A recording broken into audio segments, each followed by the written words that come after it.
A paz do Senhor, meus irmãos. Eu sou Elton Antunes, seu irmão na fé, e estou aqui para realizar um estudo da Palavra de Deus. Vou iniciá-lo no Evangelho de Nosso Senhor Jesus Cristo, segundo escreveu Mateus. Mas antes de iniciá-lo, gostaria de comentar com vocês as dificuldades que todos encontramos ao ler a Palavra de Deus. Há certas passagens, certos versículos que sua compreensão e interpretação não é direta. Por isso devemos meditar e averiguar segundo a palavra e descobrir o que Deus quer nos dizer com tal passagem. Por isso, meus irmãos, é que devemos ler a Bíblia Sagrada sem preconceitos ou formulações prévias, pois às vezes ela pode contrariar nossos costumes, filosofias e até nossa cultura.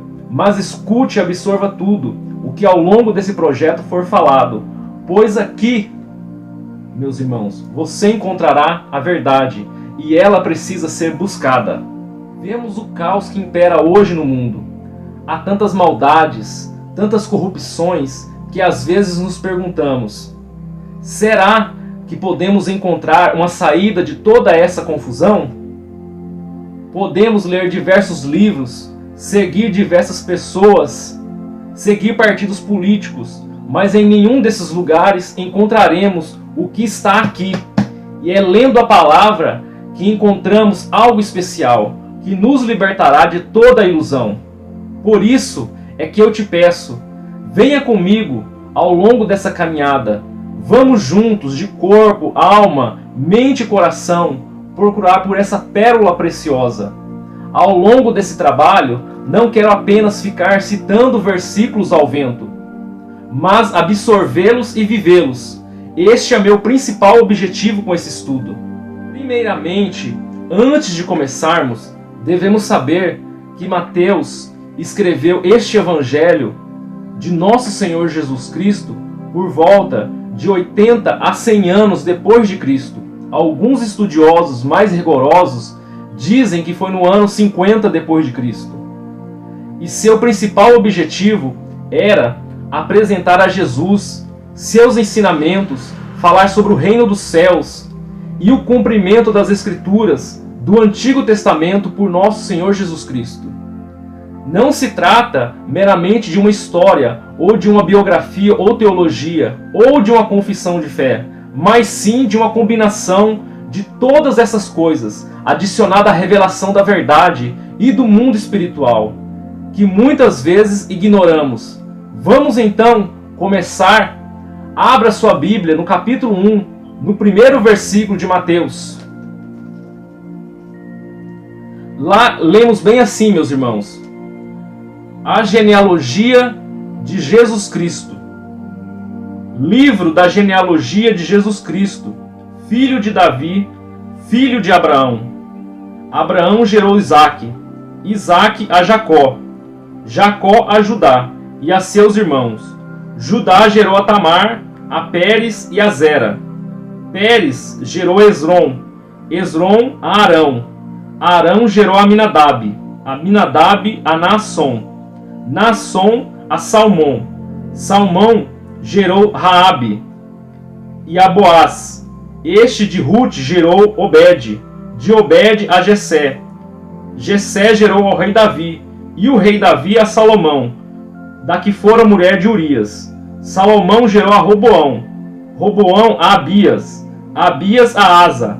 Asa gerou a Josafá, Josafá a Jorão, Jorão a Uzias. Uzias gerou a Jotão, Jotão a Acás, Acás a Ezequias. Ezequias gerou a Manassés, Manassés a Amon, Amon a Josias. Josias gerou a Jeconias e a seus irmãos, no tempo do exílio da Babilônia. Depois do exílio da Babilônia, Jeconias gerou a Salatiel, e Salatiel a Zorobabel. Zorobabel gerou a Abiúde, Abiúde a Eliaquim, Eliaquim a Azor. Azor gerou Sadoque, Sadoque a Aquim, Aquim a Eliú. Eliú gerou a Eleazar, Eleazar a Matã, Matã a Jacó. Jacó gerou a José, marido de Maria, da qual nasceu Jesus, que foi chamado o Cristo. De sorte que de todas essas gerações, desde Abraão até Davi, são 14. Desde Davi até o exílio na Babilônia, 14. E desde o exílio na Babilônia até Cristo, 14. Antes de iniciarmos, é importante salientarmos que 400 anos haviam se passado desde o último profeta a ser usado por Deus, que foi Malaquias. E também é muito importante saber que o povo judeu esperava ansiosamente pelo Messias, que o libertaria do Império Romano. Mas é claro, meus irmãos, que acreditamos que o Senhor sempre falou e nunca desamparou seu povo, nem o desamparará jamais. Roma, nessa época, garantia a paz de Israel, mas com opressão, escravidão, injustiças e imoralidades. E é por causa disso que o povo clamava por libertação. Ao começarmos a ler a palavra, estranhamos essa genealogia. Mas perceba que ela não foi colocada aqui de forma desnecessária, nem por vanglória, como faziam os reis e pessoas importantes do passado, tentando provar seu pedigree ou de onde veio. Ela mostra que Deus quer que certas coisas ocorram e que tudo no universo tem um propósito e que Ele está controlando tudo. Mateus quer, com essa genealogia, mostrar aos judeus de Antioquia, igreja para quem ele possivelmente enviou este evangelho, que Jesus participava da linhagem e que era membro escolhido do povo de Deus. Note que antigamente as genealogias eram importantes, pois mostravam a posição de cada cidadão na sociedade. Se ele poderia ser rei, se ele poderia ser sacerdote, se ele era até excluído dela. É o caso do rei Herodes, que possuía origem edomita e por isso mandou destruir todos os registros genealógicos de sua época. Hoje, nenhum judeu possui genealogia legítima. Todos os registros, segundo alguns historiadores, foram destruídos no ano 70 depois de Cristo, com a destruição do templo pelo Império Romano. Ao longo dessa genealogia, encontramos heróis na fé como Abraão, Isaac, Ruth, Davi.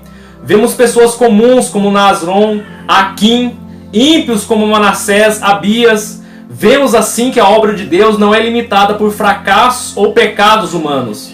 Entendemos também que a providência divina atuou poderosamente, preservando a semente de onde nasceria seu filho, desde Abraão, onde ele disse lá em Gênesis, no capítulo 12, em ti serão benditas todas as famílias da terra. Se você já leu outros evangelhos, já deve ter percebido que há outra genealogia no livro de Lucas.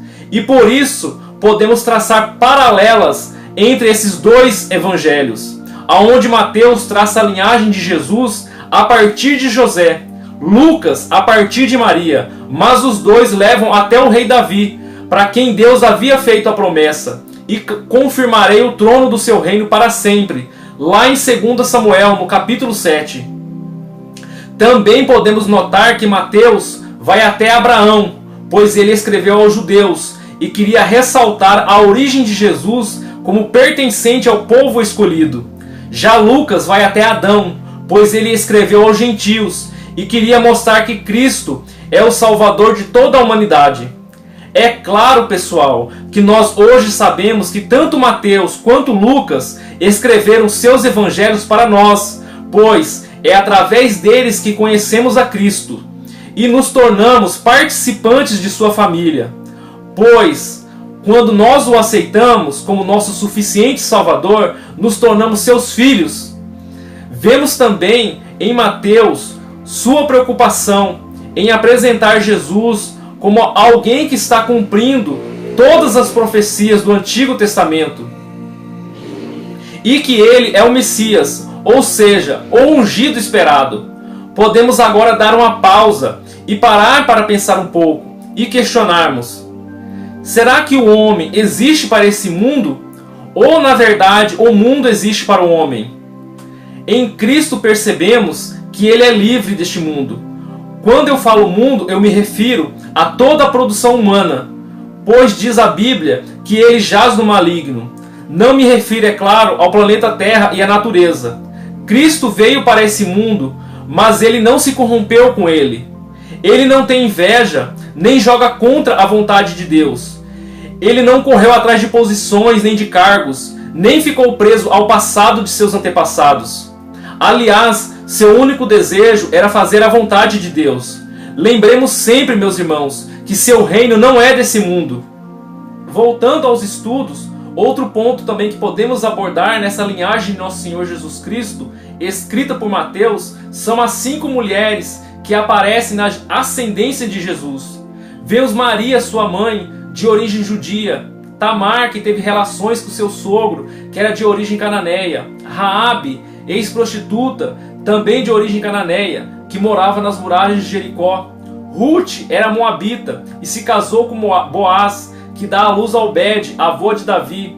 Batseba, mulher de Urias, que teve relações ilícitas com Davi, que lhe nasceu seu segundo filho, Salomão.